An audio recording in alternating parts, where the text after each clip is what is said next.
BJR, je vais parler aujourd'hui des retraites, de deux joueurs extraordinaires et de l'équipe de France. Steve Mandanda, gardien de but légendaire né en 1985 à Kinshasa en RDC, a marqué l'histoire du football français par sa longévité des fois invisible et son leadership, notamment au sein de l'Olympique de Marseille, où il est devenu un symbole du club après plus de 600 matchs disputés entre 2007 et 2022, ponctué par une Ligue 1 en 2010 et plusieurs trophées nationaux.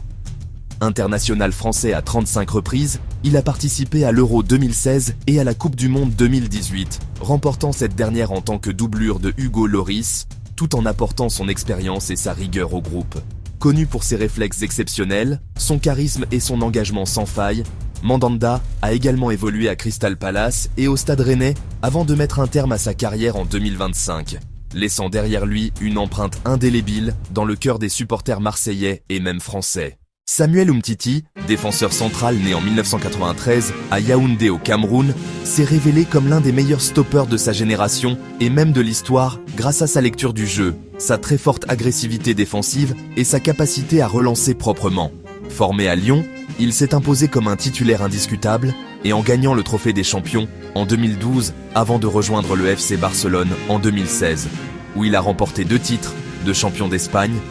2 supercoupes et 3 Coupes du Roi, appelées aussi Coupe d'Espagne,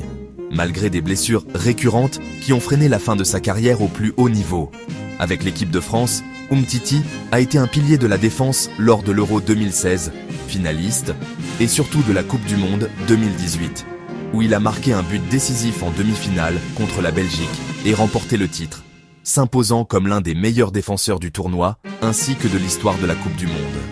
Après des passages à Lecce et Lille, il évolue désormais en Ligue 2, mais reste une référence technique et tactique pour les jeunes défenseurs. Les deux joueurs ont ainsi marqué le football français par leur talent, leur parcours et leur contribution à l'équipe nationale, chacun à leur poste et avec leur style.